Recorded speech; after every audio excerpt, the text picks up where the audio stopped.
Hello viewers, আসসালামু আলাইকুম। আশা করি সবাই ভালো আছেন। আমি আসিফ আপনাদের সাথে আছি। আজকে আমি যে বিষয় নিয়ে আপনাদের সাথে কথা বলবো সেটি হচ্ছে একটি রোগ। বর্তমানে এটি বাংলাদেশ সহ সারা বিশ্বে বেশিরভাগ মানুষই এই রোগে আক্রান্ত বা এটা নিয়ে ভুগছেন বা এটা একটা সমস্যা, মোটামুটি একটা সমস্যায় হয়ে দাঁড়িয়েছে। তো এই রোগটার নাম হচ্ছে ডায়াবেটিস। তো ডায়াবেটিস যে রোগটা, এটা সম্পর্কে আমরা যদি সচেতন থাকি তাহলে ডায়াবেটিসটা সহজে হতে পারবে না, এবং ডায়াবেটিস সম্পর্কে সচেতন থাকলে এবং স্বাস্থ্যসম্মত নিয়ম মেনে চললে ডায়াবেটিস সহজে আপনাকে বা আমাকে ঘায়েল করতে পারবেন। তো ডায়াবেটিসটা কি এবং ডায়াবেটিস কেন হয়, এটা আগে আমাদেরকে জানতে হবে। তো ডায়াবেটিস যদি হয়ে যায় তাহলে ওষুধের মাধ্যমে বা বিভিন্ন উপায়ে বা এক্সারসাইজ এবং শরীরের রক্তের চিনি নিয়ন্ত্রণ রেখে বিভিন্ন ভাবে এটাকে প্রতিরোধ করে চলা যায় বা এটাকে কম করে রাখা যায়। কিন্তু ডায়াবেটিস হওয়ার আগে যদি আমরা সচেতন থাকি তাহলে ডায়াবেটিসটা আসলে এত সহজে আমাদেরকে ঘায়েল করতে পারবে না বা আমাদের বডিতে এত সহজে সমস্যা তৈরি করতে পারবে না। তো আমাদের কি সচেতন হতে হবে বা কোন বিষয়ে সচেতন হতে হবে, এটা আমাদেরকে আগে জানতে হবে। তো ডায়াবেটিসটা কি এবং কেন হয়? প্যানক্রিয়াস, প্যানক্রিয়াস শব্দটা আমরা অনেকেই শুনেছি, কিন্তু প্যানক্রিয়াস কি বা এটার কাজ কি আমরা কিন্তু জানি না। আগে জানতে হবে প্যানক্রিয়াস কি এবং এটার কাজ কি। প্যানক্রিয়াস বা অগ্ন্যাশয়, এটা আমাদের বডির একটি গুরুত্বপূর্ণ অন্তঃক্ষরা এবং বহিঃক্ষরা গ্রন্থি, যেটাকে আমরা বাংলায় অগ্ন্যাশয় হিসেবে চিনি।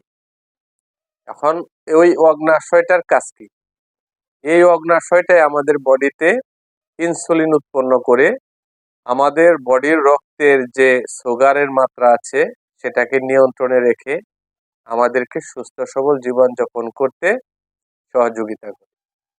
তো এই প্যানক্রিয়াস বা অগ্ন্যাশয় যদি কোনো কারণে বা কোনো সমস্যায় পড়ে বা এটাতে কোনো ইনফেকশন হয় বা সে তার দৈনন্দিন কাজ নিয়মিত না করতে পারে, অর্থাৎ ইনসুলিন পরিমাণ মতো উৎপন্ন করতে না পারে, তাহলে কিন্তু বিভিন্ন ধরনের সমস্যা দেখা দেয়।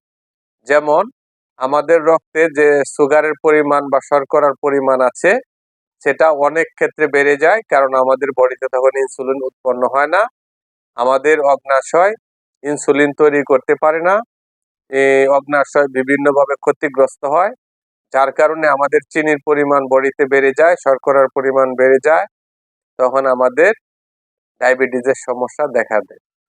তো আমাদের এই অন্তঃক্ষরা এবং বহিঃক্ষরা যে গ্রন্থি আছে, প্যানক্রিয়াস বা অগ্ন্যাশয়, সেটাকে সুস্থ সবল রাখার জন্য কিছু নিয়ম আছে এবং কিছু খাবার আছে, যেটা ডায়াবেটিস হওয়ার আগে যদি আমরা সচেতন থাকি বা ওই প্যানক্রিয়াসের যত্ন নিই এবং প্যানক্রিয়াস যেগুলি খাবার খেলে সুস্থ সবল থাকে সেগুলি খাবার আমরা প্রতিনিয়ত খাদ্যের সাথে যুক্ত রাখি, তাহলে আমাদের ডায়াবেটিস ধারে কাছে ঘেঁষতে পারবে না। তো ওষুধ খেয়ে ডায়াবেটিস নিয়ন্ত্রণ করা, এটা আসলে যুক্তিযুক্ত কথা না, কারণ ডায়াবেটিস একবার হয়ে গেলে ওষুধ খেতে হয়, কিন্তু এর আগে যদি আমরা সচেতন থাকি তাহলে কিন্তু ডায়াবেটিস আমাদের হবে না। তো এই জন্য আমাদের আগে জানতে হবে ডায়াবেটিস কি, কেন হয়, এবং আমাদের প্যানক্রিয়াস বা অগ্ন্যাশয় কি, এটা কি কাজ করে, এবং এটা যদি ঠিকমতো কাজ না করে আমাদের কি সমস্যা হতে পারে, এবং কোন কোন জিনিস খেলে বা কোন কোন খাবার খেলে আমাদের প্যানক্রিয়াস ভালো থাকবে, এটা আমাদেরকে জানতে হবে। তো আমি আমার ভিডিওগুলোতে বিভিন্ন ভিটামিন এবং পানিতে দ্রবীভূত ভিটামিন, চর্বিতে দ্রবীভূত ভিটামিন, এগুলো নিয়ে আলোচনা করেছি। আমি ম্যাগনেসিয়াম নিয়ে আলোচনা করেছি। তো এই সব খাবারের মাঝখান থেকে আমাদের প্রতিনিয়ত খাবার বেছে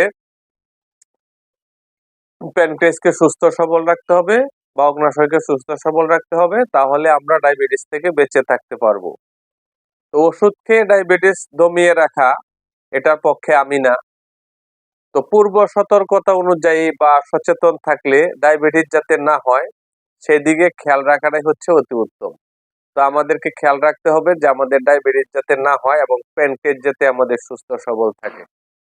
তো যাই হোক, আজকে আমি আমার ভিডিওতে প্যানক্রিয়াস বা অগ্ন্যাশয়ের কাজ কি এবং ডায়াবেটিস কি কারণে হয় সেটা নিয়ে আলোচনা করলাম। আমি আমার সামনের পর্বের ভিডিওতে প্যানক্রিয়াসকে সুস্থ সবল রাখতে কোন কোন খাবার এবং কিভাবে জীবনযাপন করতে হবে সে বিষয়ে কথা বলবো। সকলেই ভালো থাকবেন।